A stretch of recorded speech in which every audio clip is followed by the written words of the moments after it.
اعوذ باللہ من الشیطان الرجیم۔ پناہ مانگتا ہوں میں اللہ کی شیطان مردود سے۔ بسم اللہ الرحمن الرحیم۔ شروع اللہ کے نام سے جو بڑا مہربان نہایت رحم والا ہے۔ خیرکم من تعلم القرآن وعلمہ، تم میں سے بہترین شخص وہ ہے جو قرآن پاک سیکھے اور دوسروں کو سکھائے۔ وَهَذَا صِرَاطُ رَبِّكَ مُسْتَقِيمًا قَدْ فَصَّلْنَا الْآيَاتِ لِقَوْمٍ يَذَّكَّرُونَ، اور یہ آپ کے رب کا سیدھا راستہ ہے، ہم نے نصیحت حاصل کرنے والوں کے لیے نشانیاں واضح کر دی ہیں۔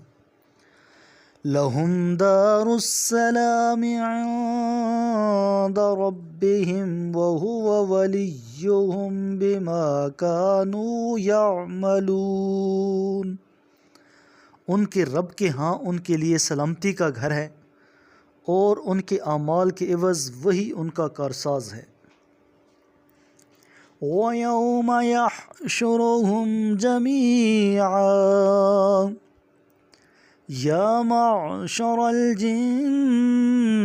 قَدِ اسْتَكْثَرْتُم مِّنَ الْإِنسِ، وَقَالَ أَوْلِيَاؤُهُم مِّنَ الْإِنسِ رَبَّنَا اسْتَمْتَعَ بَعْضُنَا بِبَعْضٍ وَبَلَغْنَا أَجَلَنَا الَّذِي أَجَّلْتَ لَنَا،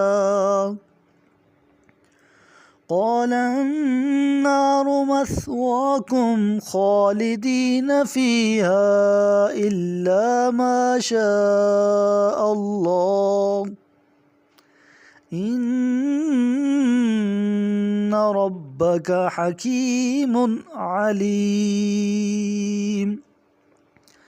اور اس دن اللہ سب کو جمع کرے گا اور فرمائے گا، اے گروہ جنات، تم نے انسانوں کی گمراہی میں بڑا حصہ لیا۔ انسانوں میں سے جنات کے ہم نوا کہیں گے، ہمارے رب، ہم نے ایک دوسرے سے خوب استفادہ کیا ہے اور اب ہم اس وقت کو پہنچ گئے ہیں جو وقت تو نے ہمارے لیے مقرر کر رکھا تھا۔ اللہ فرمائے گا، اب آتش جہنم ہی تمہارا ٹھکانہ ہے جس میں تم ہمیشہ رہو گے، سوائے اس کے جسے اللہ نجات دینا چاہے۔ آپ کا رب یقیناً بڑا حکمت والا، علم والا ہے۔ وَكَذَلِكَ نُوَلِّي بَعْضَ الظَّالِمِينَ بَعْضًا بِمَا كَانُوا يَكْسِبُونَ، اور اس طرح ہم ظالموں کو ان کے کرتوتوں کی وجہ سے جو وہ کر رہے ہیں ایک دوسرے پر مسلط کریں گے۔ یا معشر الجن والانس الم یأتکم رسل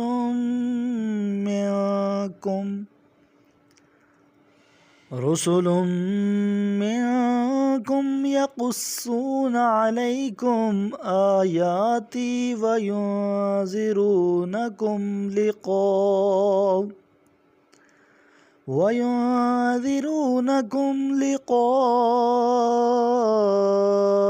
يَوْمِكُمْ هَذَا، قَالُوا شَهِدْنَا عَلَىٰ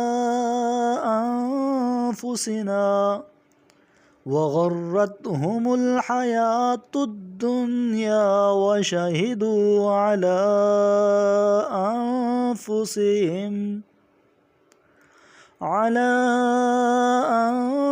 أنفسهم أنهم كانوا كافرين۔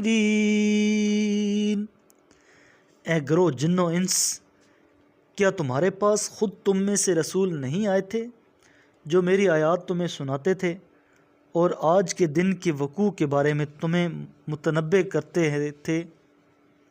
وہ کہیں گے ہم اپنے خلاف گواہی دیتے ہیں اور دنیاوی زندگی نے انہیں دھوکہ دے رکھا تھا، اور آج وہ اپنے خلاف گواہی دے رہے ہیں کہ وہ کافر تھے۔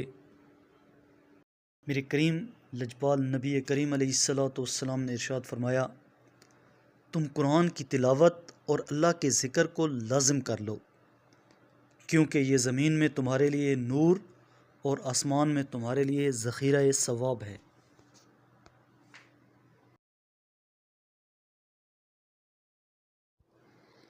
صدق اللہ العظیم۔